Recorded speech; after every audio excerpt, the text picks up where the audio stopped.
नमस्कार दोस्तों, एक बार फिर से आपका यूनिक और एम क्लासेस में हार्दिक स्वागत अभिनंदन है। लास्ट क्लास में बेटा हम लोगों ने रिफ्लेक्शन ऑफ लाइट को कंप्लीट कर लिया था और उसके न्यूमेरिकल को हम लोगों ने भी जितने वैरायटी के न्यूमेरिकल बन सकते थे उसको भी हम लोगों ने कंप्लीट कर लिया था। आज बेटा उसी स्टेप में आगे हम लोग बेटा बात करते हैं रिफ्रैक्शन ऑफ लाइट के बारे में। बेटा देखिए बेटा, अभी तक बेटा हम लोगों ने पढ़ा रिफ्लेक्शन ऑफ लाइट, उसमें बेटा हम लोगों ने देखा था उसमें सिंगल मीडियम की रिक्वायरमेंट थी। ठीक बेटा, लेकिन याद रखना मेरे भाइयों, रिफ्रैक्शन ऑफ लाइट के लिए कम से कम क्या चाहिए? दो मीडियम। क्या चाहिए मेरे भाइयों? दो मीडियम। अगर दो मीडियम नहीं होंगे तो रिफ्रैक्शन ऑफ लाइट नहीं होगा। रिफ्रैक्शन ऑफ लाइट नहीं होगा। कैसे होता है बेटा, थोड़ा सा इसको हम लोग देखते हैं। ये चीजें कैसे होती हैं इसको हम लोग बेटा देखते हैं। देखिए मेरे भाइयों, ये मान लीजिए फर्स्ट मीडियम है और ये सेकेंड मीडियम है। देखिए मेरे भाइयों, ये इंसिडेंट रे है। ठीक है, इसको आप क्या बोलोगे? Incident ray. ठीक है, अब ये बताओ मेरे भाइयों, अगर ये दूसरा मीडियम ना होता, सिंगल मीडियम ही होता, तो ये हमारी रे ऑफ लाइट जैसे आ रही थी वैसे ही क्या होती? चली जाती। लेकिन बेटा इस सेकेंड मीडियम के कारण अब इसका हो जाएगा रिफ्रैक्शन। क्या हो जाएगा? रिफ्रैक्शन। तो बेटा ये अपना क्या है? नॉर्मल है। क्या है मेरे भाइयों? नॉर्मल है। ठीक है, और ये इसको बोलते हैं इंटरफेस। क्या बोलते हैं मेरे भाइयों? इंटरफेस। इंटरफेस क्या होता है बेटा? जो है दो मीडियम को क्या करे? डिवाइड करे, सेपरेट करे। तो मेरे भाइयों ये अभी क्या होगा? रिफ्रैक्शन जब इसका होगा मेरे भाइयों, तो या तो ये इंसिडेंट रे नॉर्मल की ओर आ जाएगी या तो नॉर्मल से दूर चली जाएगी। ठीक है बेटा, तो इसी फिनोमिनन को बोलते हैं रिफ्रैक्शन ऑफ लाइट। क्या होता है बेटा? जब लाइट जो है एक मीडियम से दूसरे मीडियम पे ट्रेवल करती है तो अपने एक्चुअल पाथ से डेविएट हो जाती है। इसी फिनोमिनन को बोलते हैं refraction of light.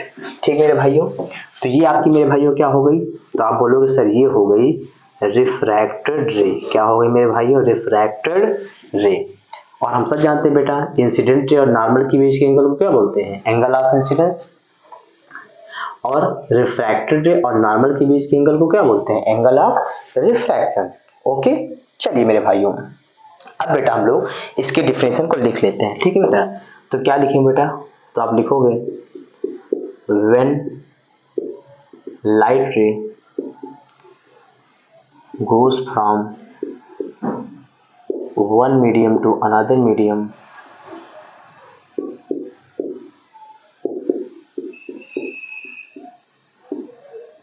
it deviates actual path। तो बेटा ये अपने एक्चुअल पाथ से क्या कर जाती है? डेविएट कर जाती है। और इसी फिनोमिनन को क्या बोलते हैं मेरे भाइयों? Refraction of light. क्या बोलते हैं मेरे भाइयों? Refraction of light. ध्यान समझना मेरे भाइयों, आखिर ये हो क्यों रहा है बेटा? हम लोग इसके कॉज के बारे में बात करते हैं। किसके बारे में बात करते हैं मेरे भाइयों? कॉज के बारे में। आखिर ये क्यों हो रहा है? क्यों जो है ये लाइट जो है सीधा ना निकलकर नॉर्मल की ओर आ जा रही है या नॉर्मल से दूर जा रही है? और क्यों नॉर्मल के पास आती है या नॉर्मल से दूर जाती है, उसका भी एक रीजन है, उसके बाद हम लोग आगे बात करते हैं। पहले ये जानते हैं आखिर ऐसा हो क्यों रहा है मेरे भाइयों। तो मेरे भाइयों इसका जो मेन काज है बेटा, आप सबको पता होगा बेटा, जो बेटा हमारी लाइट की स्पीड है वो अलग अलग मीडियम में क्या होती है? अलग अलग होती है। और यही क्या है मेरे भाइयों? रिफ्रैक्शन का कॉज है। क्या मेरे भाइयों? यही क्या है? रिफ्रैक्शन का काज है। जैसे इमेजिन करो मेरे भाइयों, यहाँ बेटा मान लीजिए एयर है। क्या मेरे भाइयों? मान लीजिए वैक्यूम है या एयर मान लो। एयर में हम सब जानते हैं बेटा लाइट की स्पीड कितनी होती है? 3 × 10⁸ मीटर पर सेकेंड। यहां तक लाइट इसी स्पीड से आई, जैसे ही बेटा तुरंत दूसरा मीडियम मिल जाएगा तो क्या इसकी स्पीड वही रहेगी? तो आप बोलोगे सर मीडियम में स्पीड ऑफ लाइट कम हो जाती है। तो बेटा जैसे ही यहाँ पे लाइट का डिफरेंस होगा तो या तो नॉर्मल की ओर आएगी या तो नॉर्मल के दूर जाएगी। कुल मिलाकर मेरे कहने का मतलब ये है मेरे भाइयों, रिफ्रैक्शन का जो मेन रीजन है वो क्या है? तो आप बोलोगे speed of light is different in different medium. यही बेटा क्या है? Cause of refraction. इसको बेटा मेंशन करिए। तो आप लिखोगे speed of light is different in different medium। यही बेटा क्या? रिफ्रैक्शन का कॉज है। अब बेटा हम लोग बात करते हैं रिफ्रैक्शन, लॉज ऑफ रिफ्रैक्शन के बारे में। किसके बारे में मेरे भाई बात करते हैं? लॉज ऑफ रिफ्रैक्शन के बारे में। तो बेटा इसका आप लोग स्क्रीनशॉट ले लीजिए। ठीक है दोस्तों, अब हम लोग बात करते हैं लॉज ऑफ रिफ्रैक्शन पे। तो देखिए बेटा, पहला लॉज क्या कहता है, इंसिडेंट रे, रिफ्रैक्टेड रे और normal all are lie at same plane. बेटा ये बिल्कुल वैसे ही है जैसे हम लोगों ने लॉज ऑफ रिफ्लेक्शन पढ़ा था, उसमें भी पहला ला यही था, कॉमन ला है। बस यहाँ पे क्या गया, रिफ्रैक्टेड रे, और वहां पे क्या था, रिफ्लेक्टेड रे।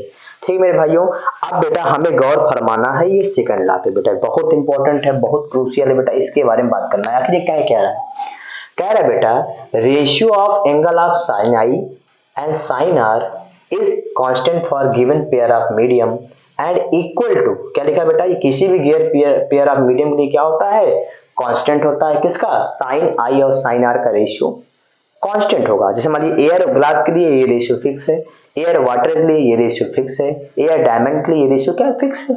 और ये बेटा किसके बराबर होता है, तो उस मीडियम के रिफ्रैक्टिव इंडेक्स के बराबर होता है।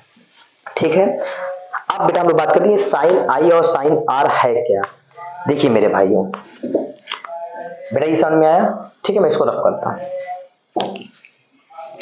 देखिए मेरे भाइयों, साइन आई और साइन आर है क्या। बेटा साइन बेटा क्या होते हैं, एंगल्स होते हैं। आप लोग पढ़े होंगे ट्रिग्नोमेट्री में, नहीं पढ़े तो आगे पढ़ेंगे, 10th में हम लोग को पढ़ना है। Sine cos, tan cot, sec cosec. Sine theta बेटा क्या था, परपेंडिकुलर अपन हाइपोटेन्यूज। सब आप बेटा पढ़ के आए होंगे, नहीं पढ़े होंगे तो आगे पढ़ेंगे। ठीक है, ये 6 क्या होते हैं बेटा, ट्रिग्नोमेट्रिक रेशियो। ठीक है, ट्रिग्नोमेट्री के क्या होते हैं, रेशियो होते हैं। देखो मेरे भाइयों, आप समझिए, एक कहानी अभी और आपको जानना है मेरे भाइयों। एक बात आई मेरे भाइयों रिफ्रैक्टिव इंडेक्स की। तो बेटा ये रिफ्रैक्टिव इंडेक्स होता क्या है, पहले इसके बारे में हम लोग बात करते हैं। तो याद है ना मेरे भाइयों, इसको या तो एन से दिखाते हैं या तो म्यू से। किसे दिखाते हैं, म्यू, या तो किसे दिखाते हैं, एन से या तो म्यू से। बेटा ये क्या होता है, बेटा ये होता है रेशियो होता है। ये क्या होता है, रेशियो होता है speed of light in vacuum and speed of light in any given medium के रेशियो को क्या बोलते हैं, रिफ्रैक्टिव इंडेक्स। तो मैंने भाइयों, अगर मैं रिफ्रैक्टिव इंडेक्स को आर आई लिख दूं तो कोई दिक्कत, आप बोलो सर कोई दिक्कत नहीं, इसको एन से भी दिखाते हैं। तो बेटा ये क्या मैंने बताया, ये होता है speed of light in vacuum upon speed of light in any given medium. देखिए मेरे भाइयों, तो यार बेटा फार्मूला क्या हो जाएगा, n equals to speed of light in vacuum को c से दिखाते हैं, और मैंने मान लिया speed of light in any medium बेटा क्या हो जाएगा, v। तो बेटा यहां से आप देख सकते हो मेरे भाइयों, जो रिफ्रैक्टिव इंडेक्स है वो स्पीड ऑफ लाइट के क्या है, इनवर्सली प्रोपोर्शनल। बहुत क्रूशियल बात है मेरे भाइयों, ध्यान समझना। कहने का मतलब जिस मीडियम का रिफ्रैक्टिव इंडेक्स ज्यादा होगा वहां स्पीड ऑफ लाइट क्या होगी, कम होगी। इनवर्सली प्रोपोर्शनल मतलब क्या होता है, अगर आप आगे जाओगे तो हम क्या होंगे, पीछे जाएंगे। और डायरेक्टली का मतलब क्या होता है, सेम वेरिएशन होता है, अगर एक बढ़ेगा तो दूसरा बढ़ेगा। जैसे आप लोग पढ़े हो बेटा लाइट चैप्टर, इलेक्ट्रिसिटी चैप्टर में पढ़ेंगे V directly proportional to I, that is Ohm's law. ये क्या होता था, ओम्स लॉ। ठीक है, तो V directly proportional to I का मतलब होता है अगर आप पोटेंशियल डिफरेंस बढ़ाओगे तो करंट बढ़ेगी, पोटेंशियल डिफरेंस कम करोगे तो करंट कम होगी। लेकिन इनवर्सली का मतलब क्या होता है, उल्टा। अगर आप रिफ्रैक्टिव इंडेक्स ज्यादा होगा तो वहां पे स्पीड ऑफ लाइट क्या होगी, कम होगी। बहुत क्रूशियल चीज है, इसको बेटा जो है आप 2 स्टार 2 हैशटैग दे सकते हो। आप सुनिए मेरे भाइयों, अब ये बताइए सर, ध्यान से समझना बेटा, जिस मीडियम की मेरे भाइयों डेंसिटी ज्यादा होती है वो मीडियम कहलाता है डेंसर मीडियम। क्या कहलाता है मेरे भाइयों, डेंसर मीडियम। और डेंसर मीडियम का रिफ्रैक्टिव इंडेक्स भी क्या होता है, हाई होता है। कोई दिक्कत। और बात दूसरी बात करता हूं मैं, जिस मीडियम की डेंसिटी कम होती है उस मीडियम का रिफ्रैक्टिव इंडेक्स भी क्या होता है, कम होता है। और उस मीडियम को हम लोग बोलते हैं रेयर मीडियम। क्या बोलते हैं मेरे भाइयों, रेयर मीडियम। तो इसका मतलब बेटा आप लिख सकते हैं पॉइंट, अगर म्यू हाई है इसका मतलब उस मीडियम की डेंसिटी क्या है, डेंसिटी भी क्या है, ज्यादा है। और उस मीडियम को आप नाम दे दोगे डेंसर मीडियम। क्या नाम दे दोगे मेरे भाइयों, डेंसर मीडियम। और बेटा जिस मीडियम का रिफ्रैक्टिव इंडेक्स क्या है, कम है, इसका मतलब उस मीडियम की डेंसिटी भी क्या है, कम है। और उस मीडियम को आप नाम दे दोगे रेरर मीडियम। क्या नाम दोगे मेरे भाइयों, रेरर मीडियम। अब बेटा आप लोगों ने डेंसर मीडियम और रेरर मीडियम जान लिया। अब बेटा यहाँ एक रूल आया था, मैंने आपको शुरू में बेटा दिखाया था ना, या तो रिफ्रैक्टेड रे नॉर्मल के पास आएगी या तो नॉर्मल से दूर जाएगी। तो अब आप लोग जान जाओगे मेरे भाइयों कि कब नॉर्मल के पास आएगी और कब नॉर्मल से दूर जाएगी। ठीक है, इसको आप लोग पहले नोट कर लीजिए। चलिए देखिए मेरे भाइयों,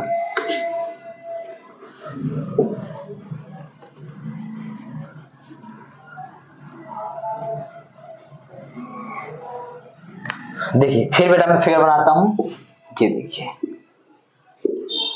ये आपकी इंसिडेंट रे है। अगर ये मीडियम सेकंड ना होता तो ये नॉर्मल चली जाती। अब दो चीज, या तो नॉर्मल के पास आ सकती है या नॉर्मल से दूर जा सकती है।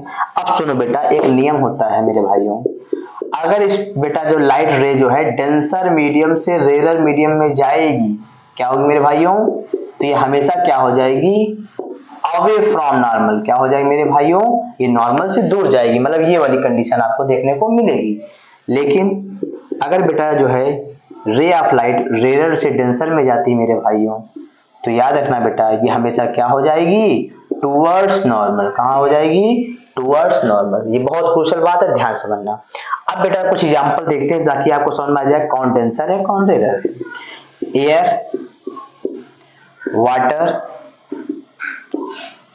ग्लास कंपेयर करते हैं बेटा। अब बेटा आप ही बताओ, एयर जो है वाटर के रिस्पेक्ट में क्या है, डेंसर है कि रेयर है। तो बेटा अगर हम इन दोनों को कंपेयर करेंगे तो इसमें एयर क्या हो जाएगा, रेयर, क्योंकि एयर की डेंसिटी क्या होती है, वाटर से क्या होती है, कम होती है। तो ये क्या हो जाएगा, डेंसर। अगर इन दोनों में कंपेयर करें बेटा वाटर और ग्लास में, तो मेरे भाइयों वाटर की डेंसिटी जो है ग्लास से क्या होती है, कम होती है। तो वाटर हो जाएगा रेयर मीडियम और ग्लास क्या हो जाएगा, डेंसर मीडियम। ओके, ये कहानी हो गई। समझ में आया मेरे भाइयों, अब आप समझ जाओगे। तो एक एग्जांपल से आप मुझे बताओ रे ऑफ लाइट कैसे जाएगी, पहले इसको आप नोट कर लो। ठीक है मेरे भाइयों, अब आप लोग देखिए अच्छे से, ठीक है।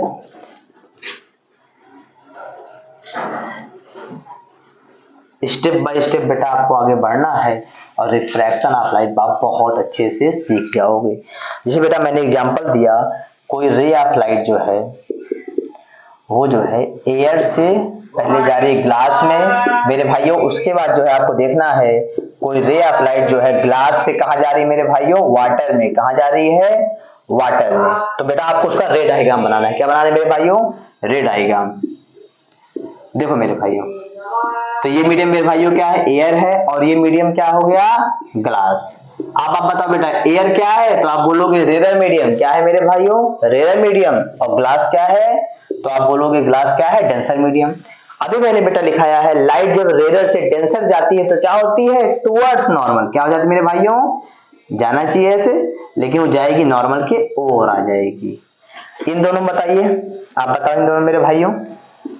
तो अब बेटा लाइट जो है ग्लास से कहाँ आ रही है, वाटर में। बताओ मेरे भाइयों, ग्लास क्या है, डेंसर मीडियम, वाटर क्या है, rare medium.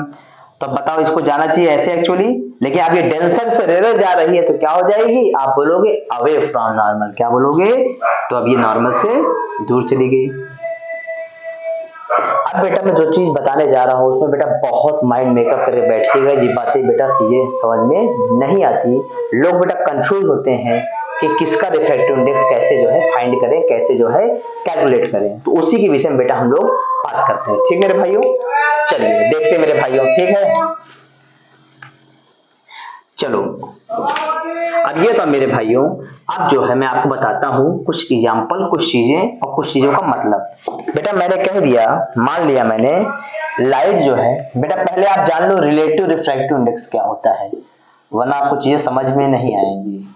Relative refractive index, तो बेटा इसमें क्या होता है बेटा, दो मीडियम के रिफ्रैक्टिव इंडेक्स को कंपेयर किया जाता है। क्या किया जाता है, तुलना की जाती है। तो इसमें आप बोलोगे compare refractive index of two medium. बेटा इसमें हम लोग क्या करते हैं, दो मीडियम के जो है रिफ्रैक्टिव इंडेक्स को क्या करते हैं मेरे भाइयों, कंपेयर करते हैं। क्या करते हैं, कंपेयर करते हैं। ठीक है, इसको बोलते हैं रिफ्रैक्टिव इंडेक्स। अब ध्यान समझना मेरे भाइयों, बहुत क्रूशियल चीज बता रहा हूं, ध्यान समझना। अब मैंने कह दिया बेटा लाइट जो है मान लिया मैंने एयर से जा रही है वाटर में, ठीक है। अब बेटा लिखते कैसे हैं, रिफ्रैक्टिव इंडेक्स कैसे लिखा जाता है? तो बेटा लाइट जहां से जाए उसको आप पहले लिखो, कहां जा रही, एयर से, मैंने लिख दिया ए। उसके बाद बेटा आप लिखोगे रिफ्रैक्टिव इंडेक्स, म्यू लिख दिया, या आप यहाँ एन भी लिख सकते हो। उसके बाद जहां जाए उसको बाद लिखना है, ये लिख दिया। अब बेटा इसकी मीनिंग क्या है? बेटा एक बार क्या किया सीबीएसई ने, बेटा इसकी मीनिंग पूछ लिया था। तो बेटा इसका मीनिंग आपको जानना जरूरी है। बेटा इसका मतलब होगा बाद वाले का रिफ्रैक्टिव इंडेक्स पहले वाले के रिस्पेक्ट में। इसका मतलब आप बोलोगे, इसका मतलब होगा refractive index of water with respect to air, ये हो गया। अब बता बेटा इस बात को मैं यहां लिखूं, ठीक है बेटा, जिसका रिफ्रैक्टिव इंडेक्स वो ऊपर और जिसके रिस्पेक्ट में वो नीचे। रिस्पेक्ट तो आप समझते हैं बेटा, कंपेयर करना है। जैसे बेटा 10 रुपए को आपको 6 रुपए से कंपेयर करना है, तो आप क्या लिखोगे 10/6। उसी प्रकार refractive index of water with respect to air, जिससे कंपेयर होगा वो क्या हो जाए मेरे भाइयों, नीचे। और अभी बेटा जो रिकैप करो, मैंने आपको बताया है बेटा जो रिफ्रैक्टिव इंडेक्स होता है वो स्पीड ऑफ लाइट के क्या होता है, इनवर्सली प्रोपोर्शनल। तो मेरे भाइयों अगर वाटर में जो है वाटर का रिफ्रैक्टिव इंडेक्स ज्यादा है मेरे भाइयों, तो याद रखना वहां स्पीड ऑफ लाइट क्या होगी, कम। और अगर एयर का रिफ्रैक्टिव इंडेक्स कम है तो वहां मेरे भाइयों स्पीड ऑफ लाइट क्या होगी, ज्यादा। बेटा बहुत इंपॉर्टेंट चीज है, इसको ध्यान से समझने का प्रयास करो। ना समझ में आया एक और एग्जांपल मैं ले लेता हूं, उससे आप समझिए। मैंने बेटा लिख दिया लाइट जो है वाटर से ग्लास में जा रही है। दूसरा एग्जांपल दे रहा हूं, हो सकता है कुछ बच्चों को समझ में ना आया हो। वाटर से बेटा कहाँ जा रही है, ग्लास में। तो बता बेटा इसका मतलब क्या होगा, पहले आप लिखो कैसे। तो जहां पहले लाइट जाए उसको पहले, फिर म्यू, और जहां बाद में जाए उसको बाद में। उसका मतलब क्या होगा, रिफ्रैक्टिव इंडेक्स, इसका मतलब होगा आप बोलोगे रिफ्रैक्टिव इंडेक्स ऑफ ग्लास। बेटा विथ रिस्पेक्ट टू मैं WRT लिख दूं, विथ रिस्पेक्ट टू एयर। इसका मतलब सर आप ऐसे बताइए कि ग्लास का रिफ्रैक्टिव इंडेक्स किसके रिस्पेक्ट में, वाटर के रिस्पेक्ट में। और फिर इस रिलेशन को लगाओ, अगर ग्लास का रिफ्रैक्टिव इंडेक्स ज्यादा है तो उसमें स्पीड ऑफ लाइट क्या हो जाएगी, कम। और अगर वाटर का रिफ्रैक्टिव इंडेक्स कम है तो उसमें स्पीड ऑफ लाइट क्या हो जाएगी, ज्यादा। बहुत ही क्रूशियल बातें बेटा, इसको जरूर समझें। अब आइए एक न्यूमेरिकल से जो है इस बात को समझते हैं। मेरे भाइयों क्वेश्चन को ध्यान से पढ़िए। क्वेश्चन कह रहा है अगर बेटा वाटर का रिफ्रैक्टिव इंडेक्स एयर के रिस्पेक्ट में 4/3 है और ग्लास का बेटा रिफ्रैक्टिव इंडेक्स वाटर के रिस्पेक्ट में 3/2 है, WRT का मतलब विद रिस्पेक्ट टू, ओके। तो आपको बेटा बताना है ग्लास का रिफ्रैक्टिव इंडेक्स वाटर के टर्म में। तो बेटा एक आप बोलोगे सर इस क्वेश्चन को आप सॉल्व करोगे जैसा क्वेश्चन बोल रहा है, तो आप लिखोगे अकॉर्डिंग टू क्वेश्चन। क्या बोलोगे मेरे भाइयों, बेटा हम लोग क्वेश्चन जैसा बोल रहा है वैसा करेंगे और सोल्यूशन आपके सामने आ जाएगा। क्या बोल रहा है, refractive index of water with respect to air, इसका मतलब बताओ। तो आप बोलोगे सर इसका मतलब है refractive index of water, okay, with respect to क्या बोला इसने, एयर। इसका मतलब यही तो है, refractive index of water with respect to air. ये कितना दिया है, तो आप बोलोगे 4/3, ओके। उसके बाद क्या दिया मेरे भाइयों, refractive index of glass with respect to air, refractive index of glass with respect to air. भाई अकॉर्डिंग टू क्वेश्चन तो यही हुआ, refractive index of water with respect to air 4/3, refractive index of glass with respect to air 3/2। कुछ नहीं करना बेटा, इसको divide मार दीजिए। क्या करें मेरे भाइयों, डिवाइड मार देंगे। देखिए मेरे भाइयों यहाँ पे मैंने क्या किया, रिफ्रैक्टिव इंडेक्स ऑफ ग्लास, कोई बात नहीं देख लेंगे। ये देखो ये क्या होगा मेरे भाइयों, कट गया, कट गया। तो बेटा ऊपर जाएगा तो क्या हो जाएगा, 4 2 8। तो यहाँ बचा क्या, तो बचा उसका क्या बचा, म्यू डब्ल्यू ऊपर और म्यू जी नीचे, mu W by mu G. तो बेटा देखिए आपसे, देखिए क्या आया बेटा मेरे भाई, 4 2 8 और 3 नीचे आएगा, 3 3 9। तो बेटा ये क्या आया आपको, ये आया वाटर का रिफ्रैक्टिव इंडेक्स ग्लास के टर्म में। तो क्या आपसे वाटर का पूछा है ग्लास के टर्म में, नहीं, आपसे ग्लास का पूछा है वाटर के टर्म में। जब भी बेटा ऐसी सिचुएशन आए आपको क्या करना है, अपने आंसर को 1/, में कर देना है। क्या करना है मेरे भाइयों, 1/। में। जब बेटा सारी चीजों को 1/, में करोगे तो म्यू जी कहां चला जाएगा, ऊपर। म्यू डब्ल्यू कहाँ चला आएगा, नीचे, और 9 चला गया ऊपर और 8 चला आया नीचे। मेरे कहने का मतलब ये मेरे भाइयों, ये जो है फ्रैक्शन में नहीं आ सकता, क्योंकि बेटा जो है कम से कम बेटा रिफ्रैक्टिव इंडेक्स एयर का होता है 1, उससे कम किसी का नहीं होता। तो जब भी बेटा आपका आंसर ऐसे आप उसको रिवर्स कर दोगे। तरीका बता रहा हूं क्यों ऐसा होगा बेटा, क्योंकि बेटा हमेशा जो है रिफ्रैक्टिव इंडेक्स जब भी आपको दिया जाएगा डेंसर का दिया जाएगा रेयर के रिस्पेक्ट में, और यहाँ पे बेटा देखिए रेयर का दिया है डेंसर के रिस्पेक्ट में, तो जाहिर सी बात है क्या है, ये 1 से कम आएगा। ठीक मेरे भाइयों, तो आज के लिए इतना ही। नेक्स्ट क्लास में बेटा हम लोग जो है रिफ्रैक्शन के एप्लीकेशन के बारे में बात करेंगे, बहुत इंपॉर्टेंट है। उसके बाद बेटा हम लोग शुरू करेंगे लेंस। ठीक है, तो अगर बेटा आज की वीडियो अच्छी लगी हो, सेटिस्फैक्टरी लगी हो, तो अपने दोस्तों को जरूर शेयर करें। ठीक है दोस्तों, thank you, thank you, thank you.